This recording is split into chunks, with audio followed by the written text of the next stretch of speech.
నేను నా బాధ అంతా ఏంటంటే నా వైఫ్ నా పిల్లలతోటి కరెక్ట్గా మాట్లాడలేకపోతున్నాను నేను. అది నా మిస్. వాళ్ళు నన్ను కన్సోల్ చేస్తున్నారు, వెళ్ళండి అని అంటున్నారు.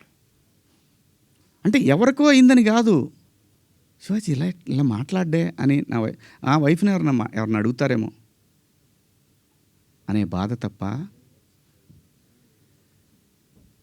నేను దేనికి భయపడేవాడిని కాదండి. తప్పు చేసినప్పుడు క్షమాపణ చెప్పడానికి కూడా ఒక క్షణం కూడా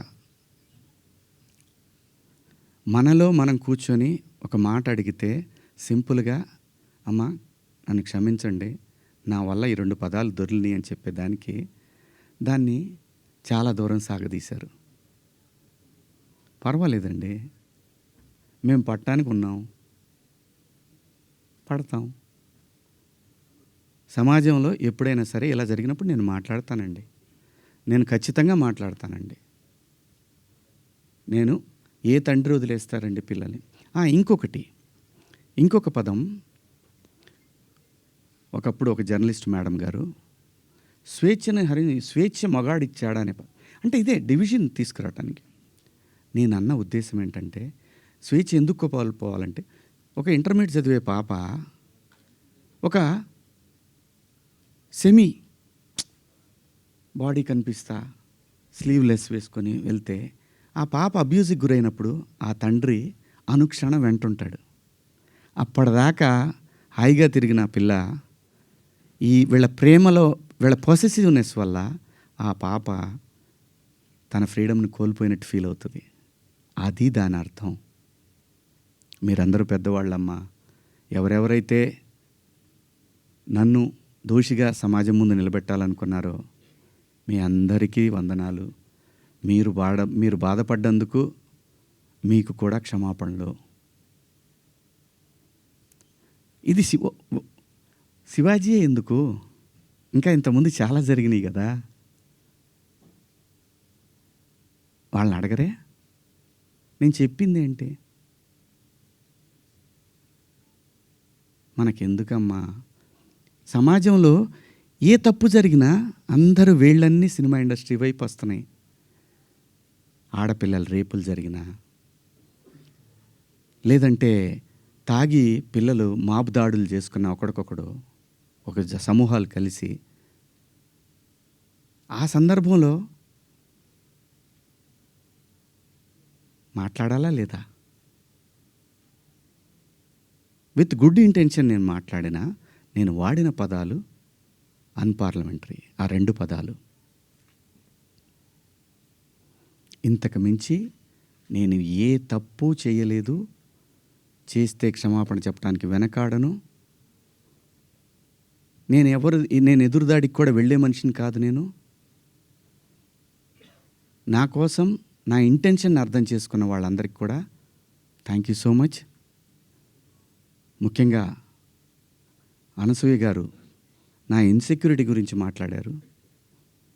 అవునమ్మా, మా హీరోయిన్ని అలా వెళ్ళినప్పుడు, దాడులు చేసినప్పుడు భయం ఉంటుందని, వాళ్ళు బాధపడతారని, ఒకవేళ జరగరాంది ఏమైనా జరిగితే ఆత్మహత్యలు చేసుకుంటారని నాకు ఇన్సెక్యూరిటీ ఉందమ్మా. ఇంకోటి, నా మీద మీరు జాలి చూపించారు, ఐ పిటీ హిమ్ అని. చాలా థ్యాంక్స్ అమ్మా. మీకు ఇచ్చిన విశాల హృదయానికి భగవంతుడికి థ్యాంక్స్ చెప్తూ, అదే భగవంతుడిని కోరుకుంటున్నాను.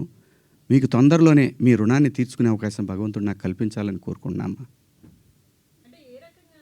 అమ్మా, అంటే ఎవరన్నా ఆవిడ్ని ఎక్కడన్నా ఇబ్బంది పెడితే ఇది తప్పురాని ఖండించడానికి నేను కూడా వెళ్ళాలి అని. అంతేనమ్మా. ఇంత తప్ప నాకు ఎటువంటి బ్యాడ్ ఇంటెన్షన్స్ లేవండి. మీరెవరన్నా అడిగిన క్వశ్చన్స్లో మీరు పదాలు వాడిని తప్పు కదా అంటే దానికి ఆల్రెడీ క్షమాపణ చెప్పాను.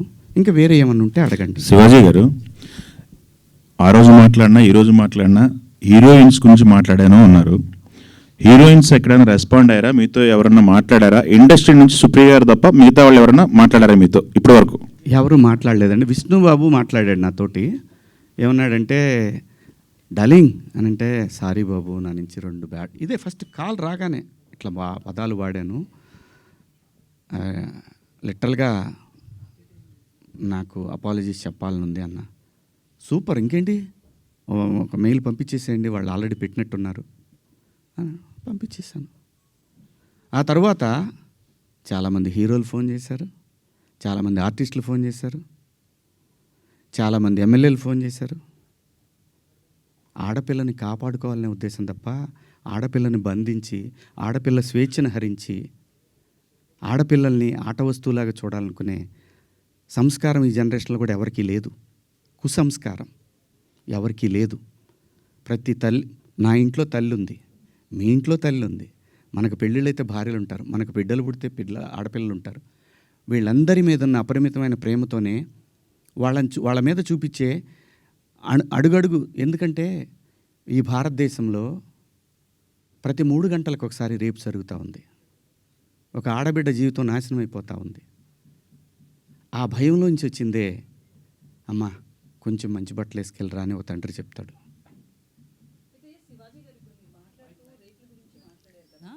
సో ఆ చిన్న చిన్న పిల్లలే కావచ్చు, నెలలు సంవత్సరాల పిల్లలు కావచ్చు, వాళ్ళ దగ్గర ఎట్లాంటి ఎక్స్పోజింగ్ ఉండదు. పెద్దవాళ్ళు చీరలు కట్టుకున్న వాళ్ళు కావచ్చు, డ్రెస్సెస్ వేసుకున్న వాళ్ళు కావచ్చు, చుడీదార్స్, డ్రెస్తో సంబంధం లేకుండా రేప్స్ అనేవి జరుగుతున్నాయి కదా. ఓన్లీ డ్రెస్సే అని ఎలా చెప్తాం మనం? నేను జాగ్రత్త తీసుకుంటున్నా అమ్మా, డ్రెస్ గురించి చెప్పట్లేదమ్మా. జాగ్రత్త తీసుకుందాము, మనం కొంచెం జాగ్రత్తగా ఉంటే పోద్ది కదా. ఈ వితండవాదం చేసుకునే కన్నా కొంచెం జాగ్రత్త పడదాము. రేపు పొద్దున ఒక ఆడపిల్లకి ఆ అమ్మాయి తప్పు లేకపోయినా ఇష్టం వచ్చినట్టు ఇవాళ ఆడపిల్లలకి పెళ్ళిళ్ళు కావాలంటే ఇన్స్టా ఐడీలు అడుగుతున్నారు, ఫేస్బుక్ ఐడీలు అడుగుతున్నారు. మగాడికి కావాలన్నా అదే ఉంది. అసలు జెండర్ ఆ డిఫరెన్స్ తీసుకొస్తుంది ఎవరమ్మా? ఆడపిల్ల అమ్మ ఆకాశంలో ఉంది, కొంతమంది నీచుల కింద ఎక్కడో ఉన్నారు. వాళ్ళతో ఈక్వల్ అవ్వాలనుకోవటం ఏంటమ్మా? అమ్మ 80 ఏళ్ళు వచ్చినా సరే అమ్మ ఏదో పని చేసుకుంటా అట్లా షాట్లో బియ్యం పోసుకొని అప్పుడే నేను లోపలికి వచ్చినప్పుడు అమ్మ బయట కొంచెం పక్క పోతే అమ్మకి 80 ఏళ్ళు, ఆయన అమ్మ అని కప్పుతాడు బిడ్డ. ఈ భూమి మీద ఏ మగాడు కూడా ఆడదాన్ని విలాస వస్తువుగా చూడరమ్మా. ఇంట్లో, సొంత ఇంట్లో. నేను జాగ్రత్త పడమంటున్నానే తప్ప నేను ఎవరిని కించపరచలేదమ్మా. నేను వాడిన పదాలు తప్పు, ఆ 2 పదాలు. నేను ఇచ్చిన స్టేట్మెంట్కి స్టిల్ నేను నిలబడి ఉన్నాను. నేనేమీ వెనక్కిపోను. ఇంతేనమ్మా నేను చెప్పాలనుకున్నది. ఇదండి. ఒక్కొక్కళ్ళు ఏదైనా అడిగితే ఒక్కొక్కళ్ళు మాట్లాడు. నాకు నిద్ర లేదు, 36 గంటల నుంచి నేను నిద్రపోలేదు. అయితే సార్ ఒక ప్రశ్న, సార్ మీరు వీడియో ఆ రాత్రే చేశానని చెప్తున్నారు కదా సార్, వాళ్ళు చూపించానమ్మా. అదే సార్ చూపించారు, ప్రూఫ్స్ ఉన్నాయి, నేను ఆ టైంకి లేను.